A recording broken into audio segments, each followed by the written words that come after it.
everyone. My name is Stephen Cohen. I'm with the Mirowitz Center, and it's my pleasure to welcome all of you here today for this program, which is co-sponsored with the Jewish Community Relations Council. I'm especially happy to be able to introduce to you Arielle, who is the, excuse me, I've lost my space. Dr. Arielle Wright is the Education and Community Engagement Coordinator for Urban Harvest. She's been with the organization since March 2019. She manages and teaches the Early Education Garden Program and the Urban Agriculture Internship. And it's a delight to have you with us, and we thank you for joining us. Thank you so much, Stephen. It's really wonderful to be here. I do have a slideshow to go with my presentation. So a lot of what we do, you really need to see it as well. There's such a visual impact of urban farming and seeing this abundance in urban spaces. So I'll go ahead and share my screen. Can you see it? Yes. Okay, wonderful.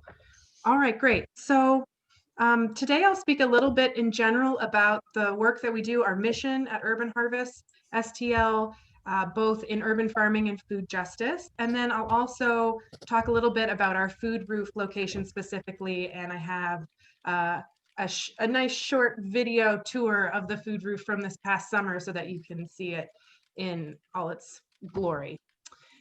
So great, we'll go ahead and get started. Just need to make sure, there we go. So Urban Harvest is a nonprofit organization. We're based here in St. Louis, and we're really built around growing food and growing community. And we're building this community by reaching out and bringing people into an inclusive and resilient local food system.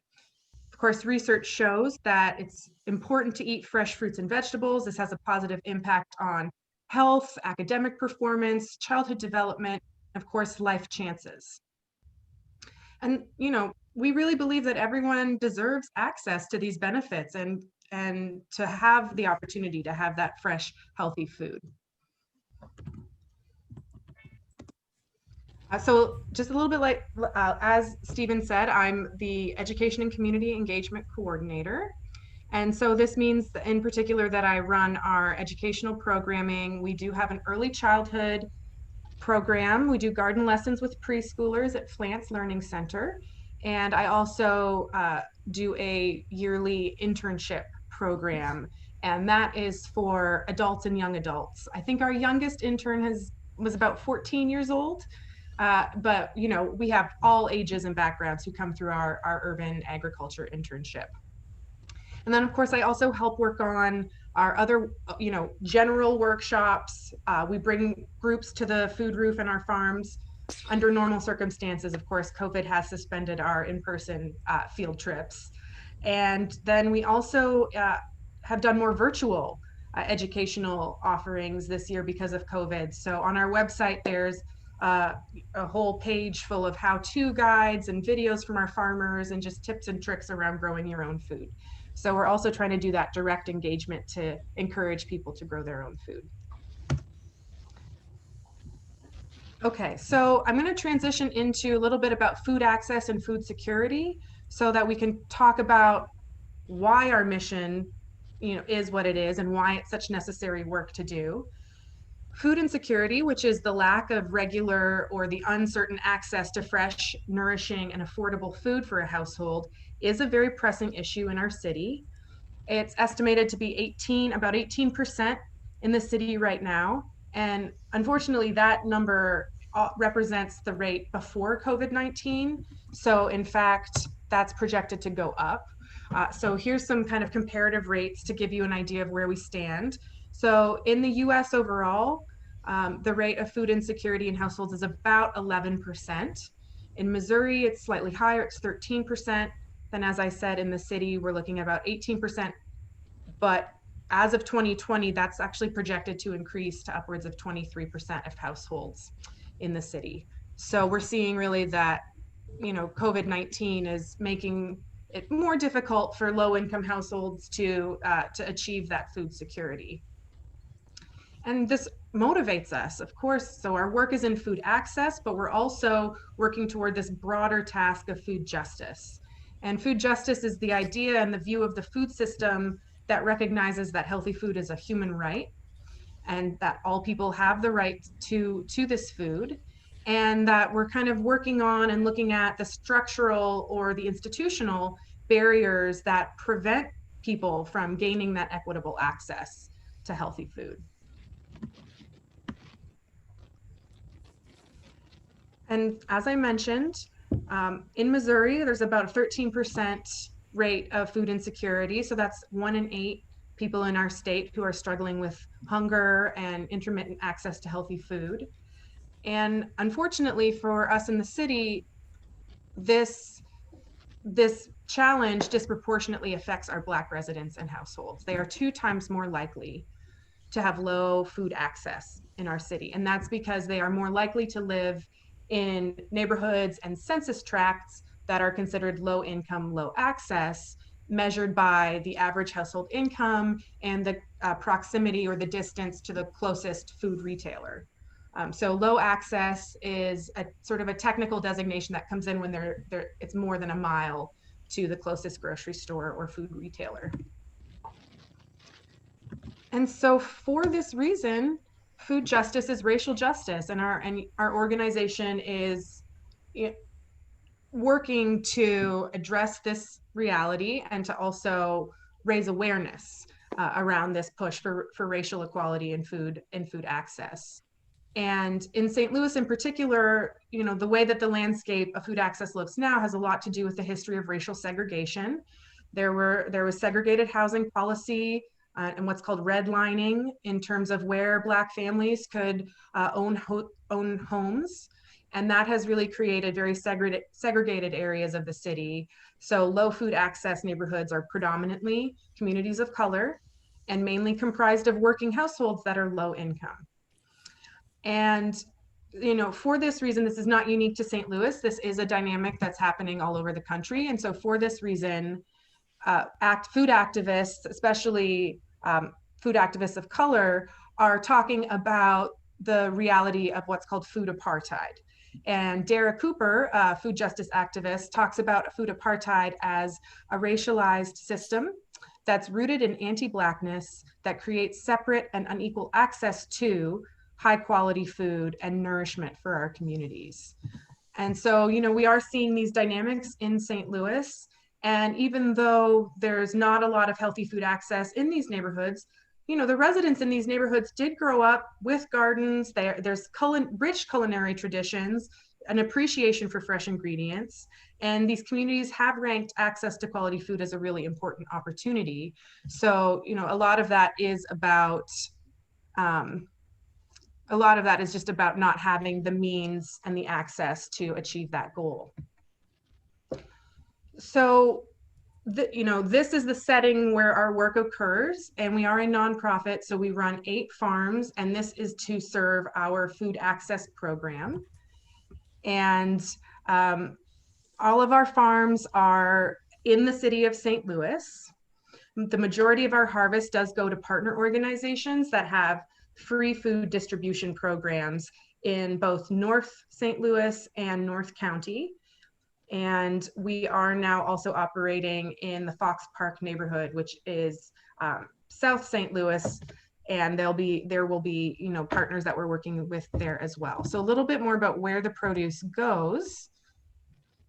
We have 4 primary partners at the moment. We work with the Urban League of St. Louis, the Fit and Food Connection, which is a nonprofit based out of Ferguson, Missouri, the North Newstead Association. They're in the city, in North City, and they work primarily with seniors. We help with their food access program for seniors.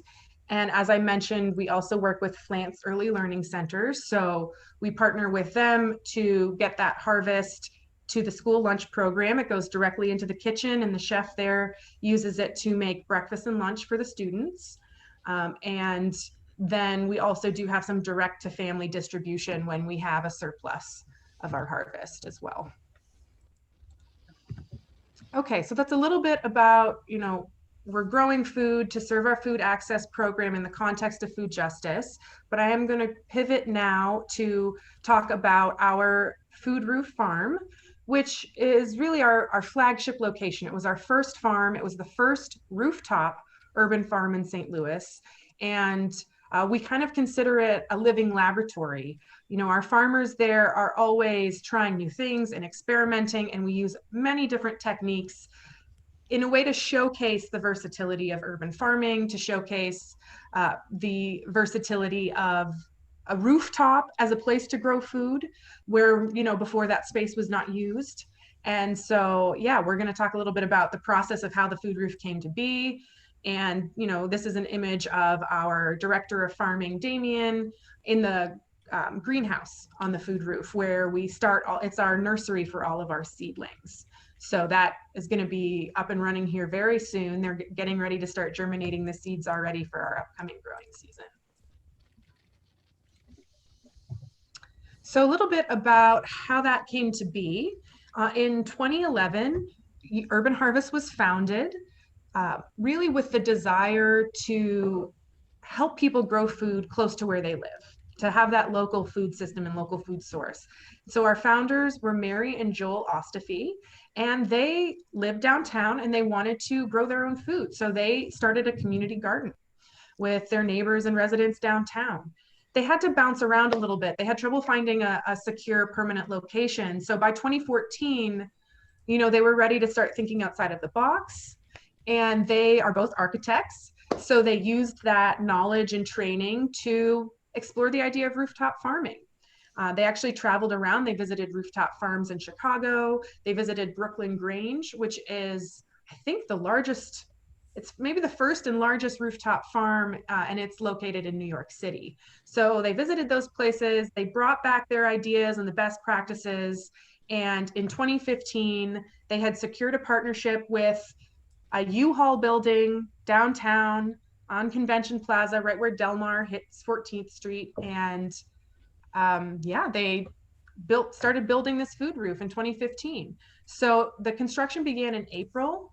And actually by June, they had planted their first crops and we were harvesting that summer. So yeah, it was a collaborative effort, but very quickly they were able to get that up and running and to start growing food. And let's see, so we'll talk about some of the different components that we have on the food roof as well. So as I mentioned, in 2015, that's really where the majority of the food roof as it now stands was constructed.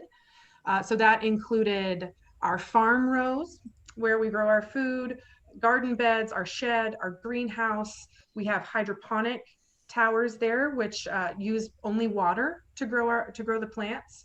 We also had a milkweed for monarchs initiative with the city. And we installed also, there's a water retention system underfoot so that we're able to capture rainwater and store it underneath the soil and the pavers on the roof. So all that was installed in 2015. The following year, we built our chicken coop and we built a vertical wall, a vertical garden. So we have a living wall now on the food roof as well. In 2017, we expanded that milkweed garden to be a beautiful, diverse native pollinator garden. And in 2019, we started to build more perennial plants and spaces on the roof. So perennial plants that come back on their own each year. We're trying to diversify our crops. So we now have asparagus, and we also built a berry patch, which is very popular, not only with the humans, but with the pollinators and the birds who come to visit us as well.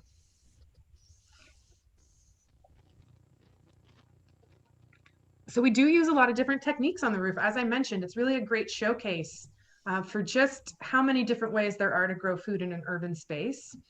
Some of them look a little more traditional, recognizable, you know, as a ground level farm would use. So that includes our farm rows. These are raised mounded rows. We do use a special engineered soil that's lighter weight so that we can make sure we're not exceeding the weight capacity of the roof. The rows are 15 feet long, 12 inches deep, and we do bury the irrigation so that it's more efficient to water the roots under those rows. We also use raised beds. That's a very common technique that you can use, you know, in your own community garden or backyard. And in this case, it's just a simple lumber box, 8 by 4 feet, and we fill that with our special soil and plant into that. We do use container gardening as well. We use smart pots, a specific kind of container. It's made out of, they come in different sizes and shapes, but they're all made out of a very thick felt-like fabric. They have handles, which makes them really easy to move around and kind of set in those spaces that we couldn't build a bed or build something larger. And they're really great for roots because unlike plastic or ceramic pots, they are really good about water and airflow around those roots. So they kind of encourage very robust root growth. And, you know, we can grow a lot of different things in these smart pots. We don't just grow small, you know, smaller root and plant systems like herbs. We grow our sunflowers and peppers and eggplant and all sorts of different things in these containers. And then, as I mentioned, we have a hydroponic growing system, and it's called our tower garden. And it doesn't need any soil. It's based on a water solution. The water cycles through the tower from a reservoir at the bottom, and you transplant the roots right into the side there. You can kind of see she's tending it. The plants grow out the side of it, and the roots tap directly into the water. It's really good because the roots and the plants grow very quickly. There's very consistent harvests from it, and it actually requires less water than traditional growing. So hydroponics really does have a lot of potential for future, you know, as a more efficient system to use our water. We also have vertical growing on the roof. Again, always trying to maximize space that wouldn't be used. That was the ethic behind transforming this vacant roof into an abundant space. And now we're also doing it on some of the walls on the roof. So this was developed by a local entrepreneur. It's called the Varden system for vertical garden. And you can mount a metal bracket onto a wall, and then the bracket holds trays. And on those trays, we put what we call garden socks. So they kind of look like a sausage casing of a mesh fabric that you fill with soil, and you kind of cut little holes into the sock, and you can plant either your seedlings or your seeds directly into that. You set them in the tray. There's there's irrigation, water running down the bottom of each tray, again, so that gets soaked up by the roots, and excess water kind of flows down the system, so it's watering the levels beneath it. So it's a very efficient use of that as well. And, you know, as those plants grow and become more lush, they also kind of hide the tray system. So it looks really nice. It can look just like a very abundant green wall. It's quite beautiful. Okay. So now that I've described a few of the aspects of the farm, I wanted to share a video that we made this past summer because we weren't able to welcome people in person to the farm. So our farmer Megan is going to give a brief introduction and tour, and this video was put together by one of our summer interns, Carrie, who has a lot of audiovisual skills. So she did this for us. So I'll go ahead and turn it over to them.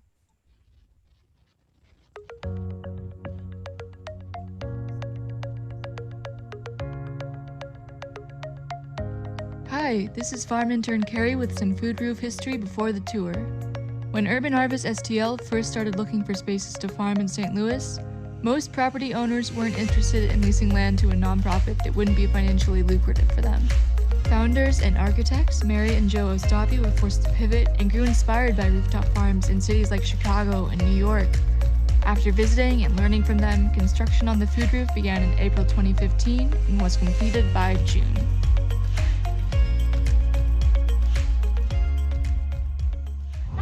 Welcome to the food roof. My name's Megan, and I'm one of our farmers here at Urban Harvest STL, and this is one of our main farms.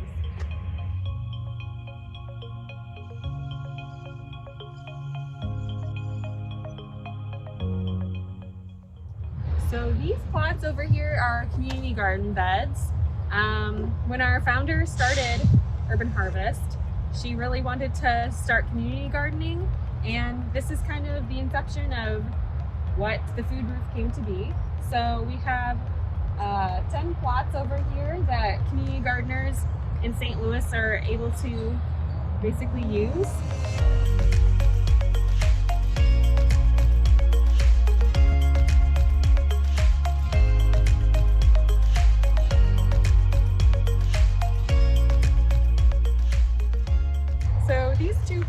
boxes over here are filled with a cover crop.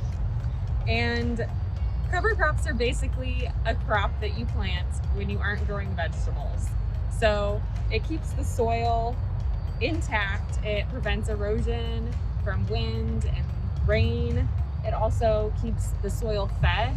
So all of those microbes and different soil organisms are able to eat while there's nothing that we're growing for ourselves. And this cover crop, buckwheat, is a really quick one.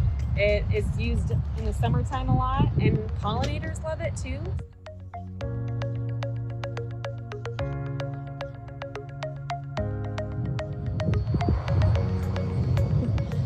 This is one of my favorite plants to stand by at the farm. This is anise hyssop, and it has these really pretty tall flowers. It's in the mint family. You can tell because it has a square stem. But our pollinators love this thing, which is why I love standing next to it. I'm kind of a pollinator geek, so it's just always fascinating to just stand here and see how many different ones you can see and count.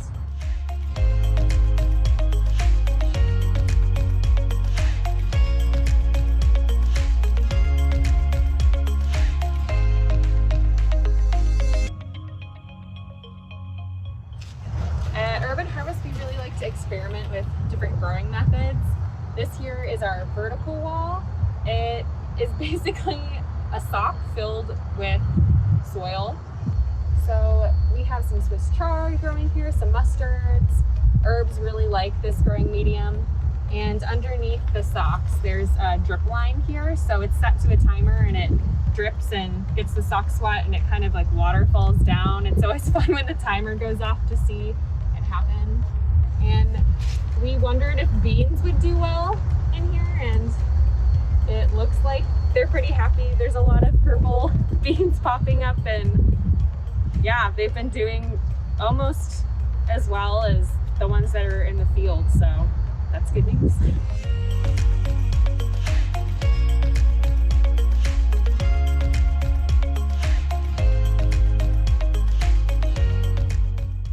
So in this corner of the food roof, we have our hydroponic towers. What is hydroponics, you might be wondering? Hydroponics is soilless plant production. So instead of soil, in the bases of these towers, we have a nutrient-rich solution that's then pumped up through the towers and distributed by trickling down into each pocket, each plant. In these two, we have some basil plants that are doing really, really well. Benefits to hydroponics is that you don't have to worry about pests and diseases as much that are associated with the soil. They save quite a bit of space, they save water as well, and are often known to produce higher yields. So a great up-and-coming technology that we're excited to share with you all.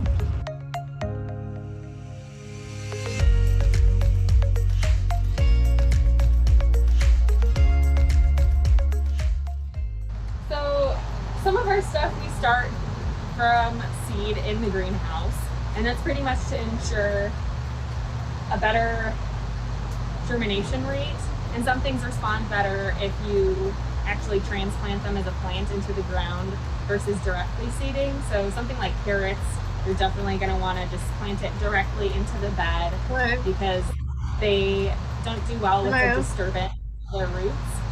But things like in the brassica family, they really need some extra care, and you want them to be at a larger size when you put them into the ground to ensure that they'll be harvestable and won't die. It's exciting to just see it go from seed all the way to harvest. It's kind of one of the most rewarding things about farming.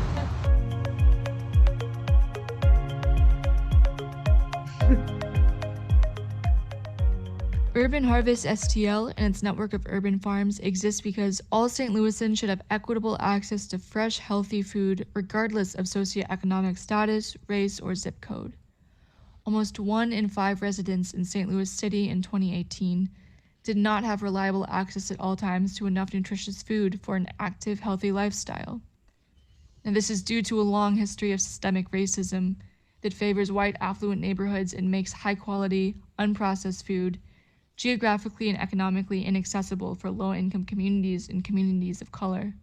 Fighting for a racially just food system that puts people before profit requires collaboration with incredible community partners who help us distribute our produce to families and individuals in North City and North County who experience the inequities in our food system to the greatest degree. These include Fit and Food Connection, the Urban League of St. Louis, and the North Newstead Association. We can't wait to resume operations and show you around in person, but for now, we hope you enjoyed the tour, learned a lot, and have a great day.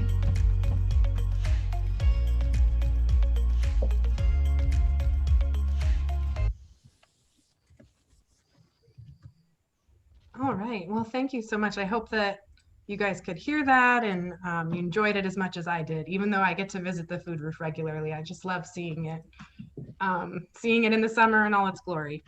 So we have other rooftop farms as well. The Food Roof was our first rooftop location, but once we had established that, we had a lot of organizations approach us to partner to use their spaces for rooftop growing as well. So we do operate a small food roof on the Care Foundation building downtown on the riverfront, and that includes many of the same technologies you just saw on the tour. We have a living wall at that location as well, smart pots, so using container gardening, and hydroponic towers. And Sally's Rooftop Terrace was founded in partnership with the Kranzberg Arts Foundation, and that's in sort of the North Grand area on Locust Street. And that's an event space. So there's not just food crops, but also a lot of herbs and flowers, so that it's a very beautiful space that people can rent for their events. And that's actually based on a really interesting and kind of low-tech system of converting milk crates to growing containers. So standard milk crates are lined again with a heavy fabric, much like the Smart Pot, and filled with soil. And then you can move those around and configure them however you need. And in our case, we also have run irrigation lines through the milk crates as well. And then we also have a partnership with Busch Stadium. So we operate the Redbird Garden. I don't think it's on the very top, but it's technically a rooftop because it's on the second or third terrace. And that was founded in 2017 with the head chef there of the catering services at the stadium. And it started out with 3 hydroponic towers so that we could grow greens. And has since expanded not only to include more hydroponic towers, but also smart pots, hanging planters, and even fruit and fig trees there on site. And so that's just an excellent example, again, of the versatility of urban agriculture. And the chef there uses his portion of the harvest to serve the catering side, and then we use our share for our food access program. Okay, so a little bit about why food roofs and urban farms are good for sustainability. Well, one of the main benefits is stormwater mitigation. So they do help, once you create a living roof, you help to divert rainwater during storm events from flooding and kind of overwhelming a sewage system. And because of this, known benefit, we actually had funding and partnership with Project Clear from the sewer district when we first built the food roof. So they worked with us because they knew it was going to be a benefit to the sewer district. We also nurture and cultivate a lot of biodiversity in the city. So that includes 150 plant varieties, not just our crop varieties, but also flowers and herbs, to attract our pollinators. We also are constantly nurturing healthy soil. This is really important with our use of cover crops and compost. It keeps that soil healthy and full of life, very rich with beneficial fungi and bacteria.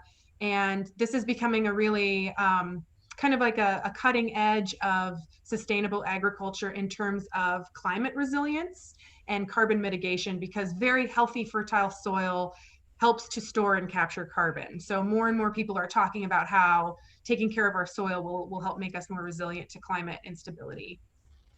And then, of course, green roofs and our food roof use a lot of green and sustainable materials. So just as an example of this, we have a lot of sedum planted around the roof. It is a succulent, so it's extremely hardy, very low maintenance, doesn't really take any extra work at all. And we can plant it in those spaces where, we just don't have, either the slope isn't appropriate for growing, or we can't kind of have crops around it. Like we also have a lot of sedum around our chicken coop and our picnic tables and things like this where we just can't grow crop, but we want to make sure that we're still making it a very green space. I wanted to mention, just as we're kind of closing, one of our newest partnership, in fact, a very exciting initiative that we're working with as co-designers called Rung for Women. It is a nonprofit, and it's going to be built. It is being built in Fox Park. So it's a building, and we are going to be building and maintaining the urban farm around the location. And Rung for Women really works to empower women in particular to achieve sustained independence through coordinated education, professional and economic resources, and also a lot of health and wellness resources. So mental health and physical health clinics on site. And of course, an abundant urban farm on site. And so our farm there includes a lot of the components that we see on our food roof, but we have more space so we can really even do more. So we do have a community garden, sorry, took me a moment. A community garden, that's what the picture of this is. So the women who come to the Rung as members to go through this program, they're going to be able to join us as community gardeners. Some of them can also opt to do more intensive training with us in urban farming and gardening, if that's something that they set as a goal to learn how to grow their own food. So there's also going to be a state-of-the-art greenhouse on site. We have, 3-bin compost system on site. We're going to have chickens. Of course, we have farm rows. And so, yeah, we just have a diverse array of urban farm techniques built there as well. So that's just something to keep track of, as you follow our work, because there will also be opportunities for us to do more educational initiatives and tours and workshops on site there with the diversity of stuff. So a little bit about our impact last year. Of course, COVID, really did shake up how we normally do things, because we normally have a lot of people power behind us. We, welcome a lot of volunteer groups, a lot of tours and field trips.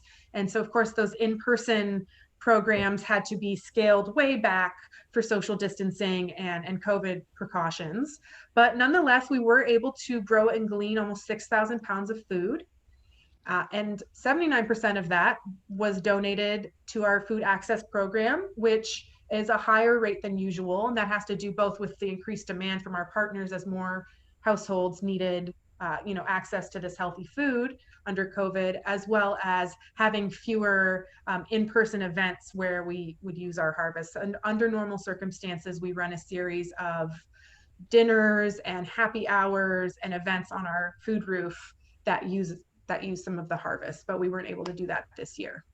So that represents about 3,900 healthy meals distributed to families in low access communities. And even though we were limited in how many people we could welcome at a time, we still had a lot of interest from volunteers. So we had to do social distance, very small groups. We still got almost 2,000 hours of volunteer help.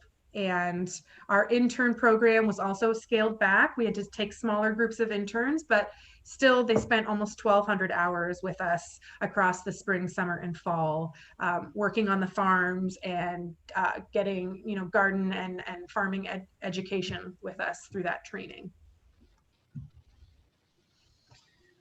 So I'll just, offer some ways to keep track of the work we're doing or to get involved. Of course, as I mentioned, we love our volunteers. We do still accept volunteers. With COVID, that means that it's capped at a group of 4. So there's only going to ever be 4 volunteers at a time. And that's so that everybody can spread out and practice social distancing, because we're in an outdoor location, of course, wearing masks and everything like that. And our volunteer program is really easy to sign up for. It's all on our website. You can select the available dates and times and book yourself in as a volunteer. And that should get started up again in April as the growing season gets started.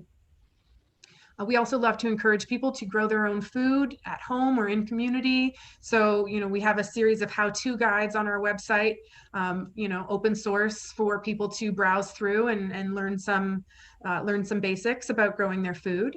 We have a newsletter that you can sign up for on our website, and that it's a monthly update. So it's not a whole lot in your inbox, but helps us kind of keep our community, up to date with what we're doing, events that we're holding, volunteer opportunities, what's going on at Rung and at our other farms. It's just a great way to keep track of what's up with us. And we're on social media, of course. So on Facebook and Instagram, we're at Urban Harvest STL. Especially during our growing season, there's always a lot of really beautiful pictures of the things going on the farms, of our plants and our pollinators and our chickens. So it's a lot of fun to follow along on social media as well. Okay, and so on that note, I will say thank you so much for having me. I love to share about the work that we're doing, and I'm hoping that we have time for maybe some questions or discussion at this point. People can either type something in the chat. Actually, Deborah Hirschfeld says, who underwrites your costs? Okay, yeah, thank you for that question, Deborah. That's a great question. We are a nonprofit, so we are funded by grants and donations and membership. So we're always, in the grant cycle.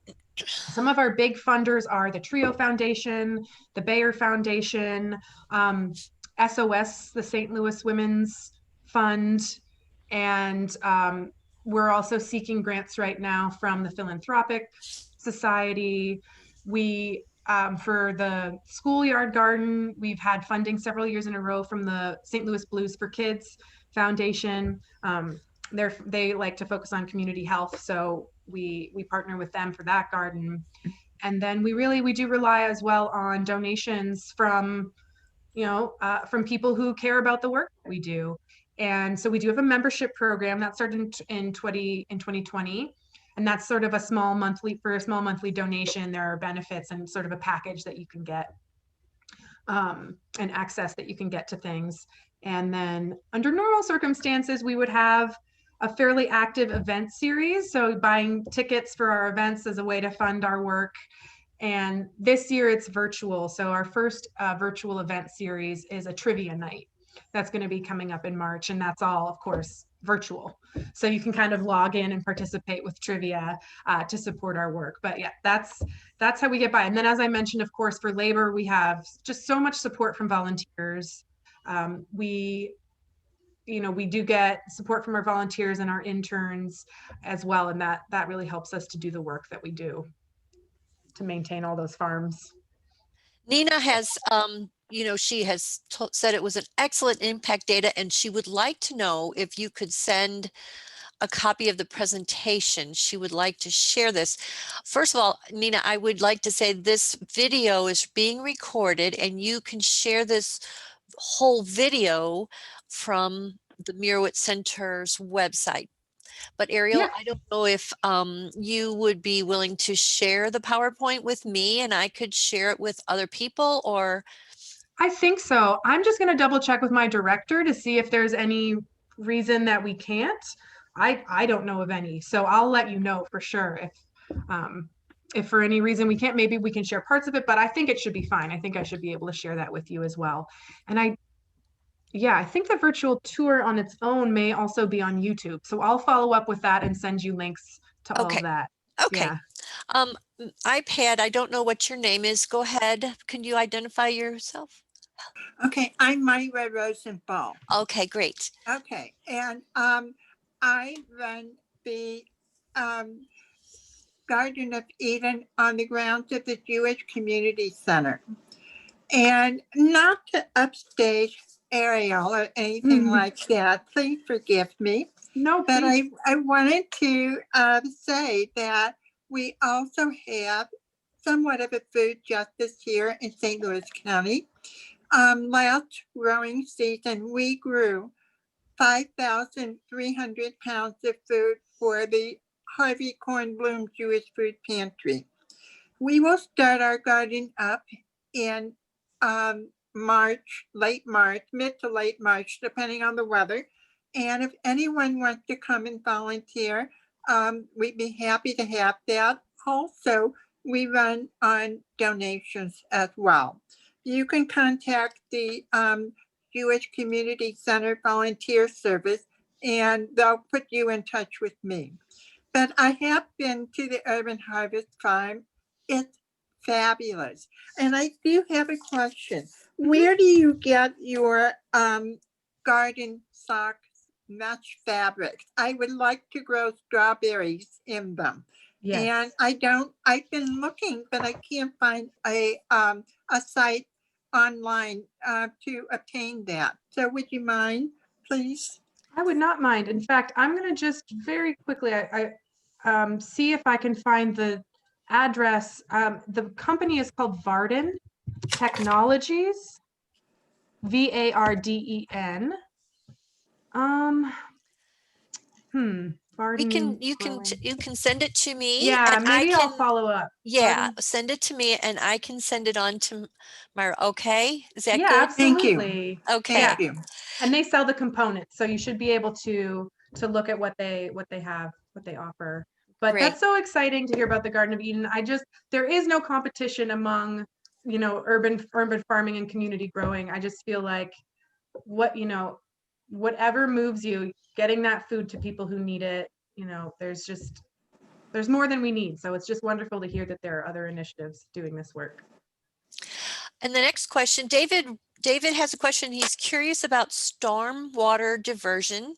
Sure. How much water storage do you have at the rooftop? Mhm. And do you use city water at times? Yeah, great question.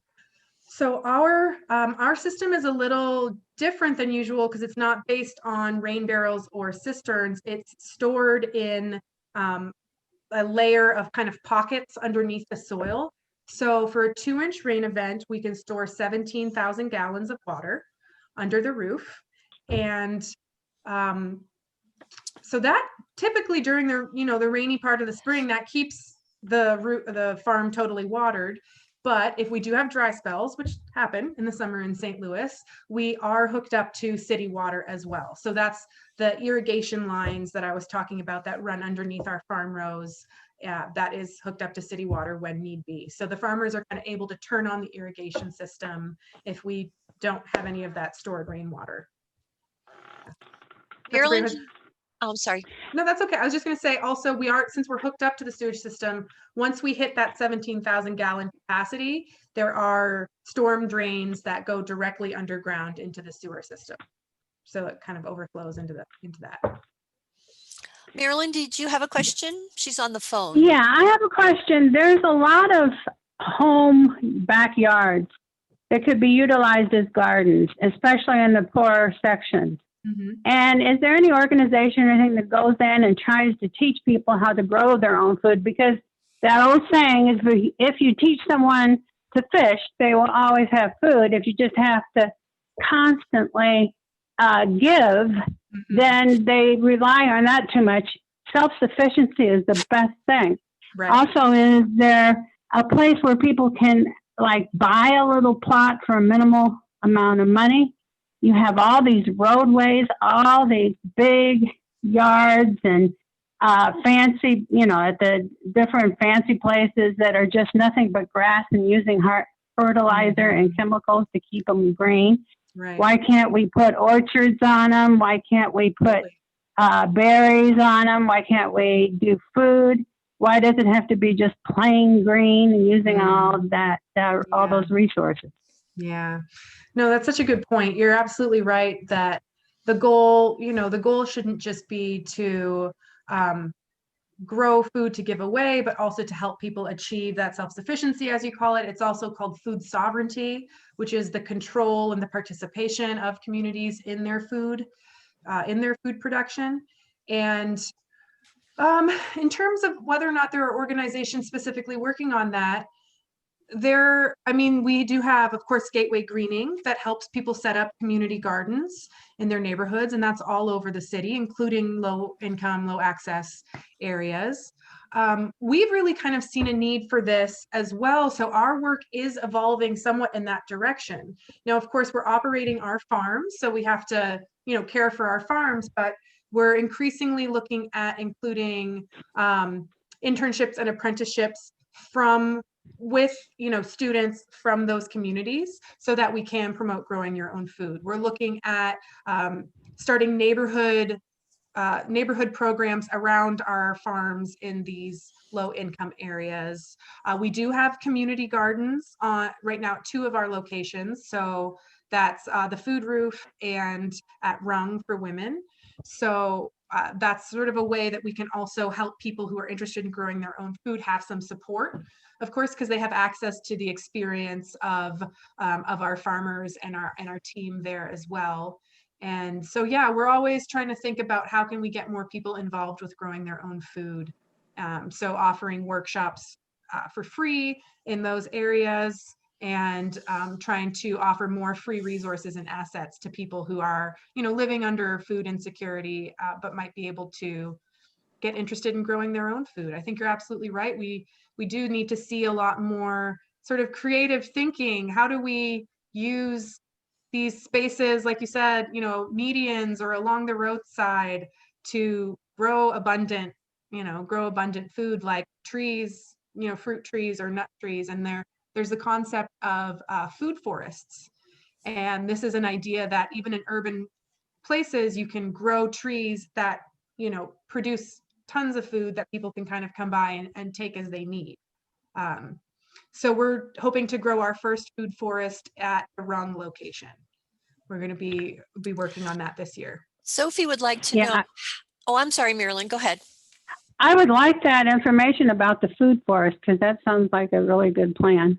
Okay, great. So any information people are asking for, send it on to me, the food forest, and then I can get it to the people that are in the program today. Okay. Sound good? Thank you. You're welcome. And Sophie would like to know, how are you looking to grow in the future?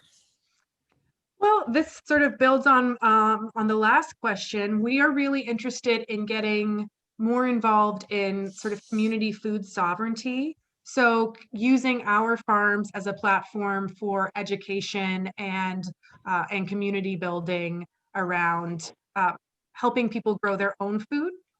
So that we're still going to be working on food access, but merging this as well with bringing food production into those neighborhoods, those communities, because it really is empowering to be able to grow your own food. And as I said, most of the communities that we work in are predominantly African American communities, and there may be a perception because they live with food insecurity that there isn't knowledge there, but of course there is. There's a lot of farming knowledge in the African American community, a long tradition of it. So it's more about just providing that space and those resources to have neighbors and our community members recover and celebrate and grow that food again, grow the crops that are part of that culinary tradition. And so yeah, we are really thinking about what our a community pilot project would look like that is really designed to get more people growing food in those areas. And right now, our growth is all around Rung Farm because it's our biggest farm, and we're going to be educating the women going through that program as well to help them grow their own food. So I think that's going to be a great way for us to kind of expand those resources that we have to promote food sovereignty. Kathy would like to know, what do people in need do for fresh food in the winter? That's a good question. It's so tough. The reason that we partnered with the organizations that we did is because they didn't have a reliable supply of local seasonal fresh produce.